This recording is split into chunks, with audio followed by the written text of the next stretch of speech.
pest ban which shut him out from the aid and sympathy of his fellow men. End of quote. Something is spreading here, and Prospero's project is to form a world of exempt entitlement, so that he and his courtiers may continue with life's enjoyments by enclosing themselves within one of his castellated abbeys. Apparently he has several. Lucky man, I think. But the mortgages must be told. Anyway, such an abbey, of course, takes its place in the long line of similar institutions in Gothic, and it's supposed that the enjoyments here are of a similar level of depravity to those practiced in so many other monasteries and convents from at least Matthew Lewis onwards. Power here is explicitly connected to what we might think of as the discredited remnants of religion. But we might question to what extent the prince's plan is practicable of execution. Quote again, "The tastes of the duke," here he becomes a duke rather than a prince, but no matter, after all, Poe was American. "The tastes of the duke were peculiar. He had a fine eye," next quotation, "for colours and effects. He disregarded the decora of mere fashion. His plans were bold and fiery, and his conceptions glowed with barbaric lustre. There are some who would have thought him mad. His followers felt that he was not." I'm sorry, I've just been reminded of Donald Trump again. I'm going to try and close that from my mind. "It was necessary to hear and see and touch him to be sure that he was not." The odd emphasis on touch here is significant because, of course, the quality, the sense of touch, is precisely among those prohibited by any onset and course of the plague, as it's also prohibited by the manners and customs of feudal societies, among which Prospero's domain is surely one. Poised, it was seen, on a fine line between an excessively cultivated civilization and the lustre of the barbaric. Because, as courtiers have known in their ritualized games of powers for centuries, it is treason to touch the prince. Even the hem of his garments is immune from intrusion, and thus provides a guarantee of a more general sense of immunity. And it's precisely this immunity that's finally overwhelmed in the Masque of the Red Death. There is no safety to be had in the courts of power.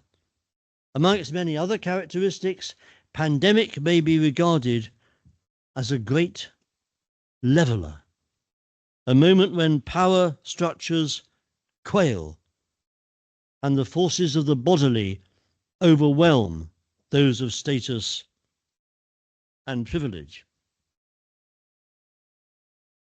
But Prospero takes a further risk, which to him does not appear to be a risk at all, but merely a more enhanced enjoyment.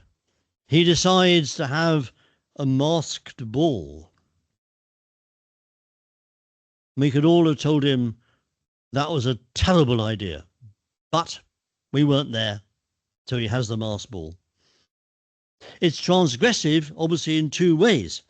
In the replacement of the possibility of being warned by a stained face, which would tell you that this person is touched by the plague, and in the very process of dance, in which purposeful movement is replaced by a form of movement that might be construed as a mark of freedom or as the attempt to re-establish a shattered ritual, as the dance of the dead in legend veers between the mechanical motion of the exposed skeleton and the wild excesses of the tarantelle. There is something about dance which is wildly life-enhancing and at the same time to do with the ritualized motions of death.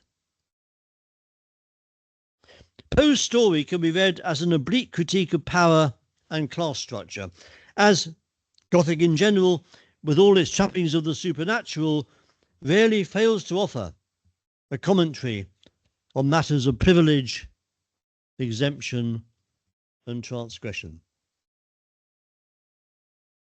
I'm moving on to my second text now. I think I am. And that is C.S. Lewis's That Hideous Strength.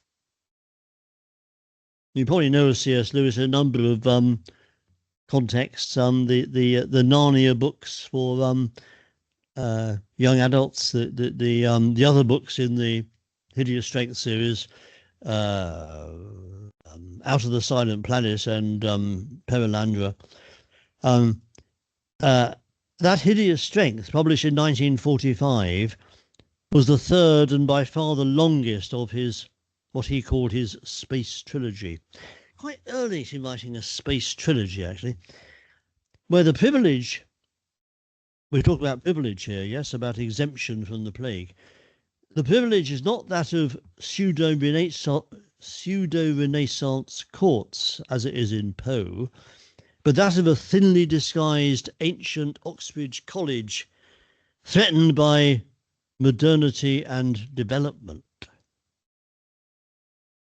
It's maybe of some interest that the major agent of evil in the novel, and Lewis's sometimes ponderous Christian orientation renders evil precisely the appropriate word, is an institution known by the abbreviation NICE, N-I-C-E.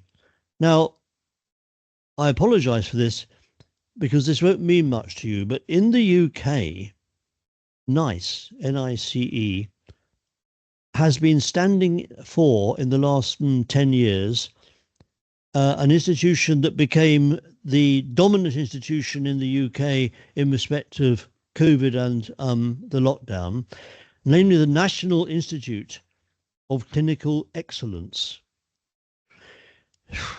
Scary name. Which is the body that authorises the use of new pharmaceutical products and has thus been responsible for the oversight of anti-COVID vaccines. In the novel, written, don't forget, 60 years before this, no, 80 years before this, the NICE is the National Institute for Contemporary Experimentation. Be very afraid. And it's devoted to the supersession of the human entirely, and the establishment of a world controlled by superhuman beings and their earthly devotees. Think AI. Everything now is acronym, isn't it? NICE, I could go on reciting those forever, really, and we'd all believe they meant something. They didn't mean anything at all. Anyway, sorry. That hideous strength is not precisely an apocalypse, if anything is. Rather, it is the story of a threatened apocalypse, perpetrated by a group of grotesque figures, to whom we may refer as the Gang of Darkness, who are in the end thwarted, as is Count Dracula, as no doubt you remember, by the Crew of Light. But we were given a premonition of what this projected apocalypse, the swamping of human reason by a non-human order, might look like when a banquet is held. To celebrate, a little too soon as it turns out, but to celebrate the success of the plot, to turn planet Earth over to external supernatural forces of destruction. What happens essentially is a version of the myth of the Tower of Babel, which is in some ways not that dissimilar to the fate of Prospero's equally premature Masked Ball. The deputy head of the college, known by the apt name of Wither, apt in both ways. I mean, whither in the sense he's withered, and also whither the hell is he going? Anyway, sorry, whither in both senses. Attempts to quell what seems to be an increasing level of chaos as the banquet proceeds.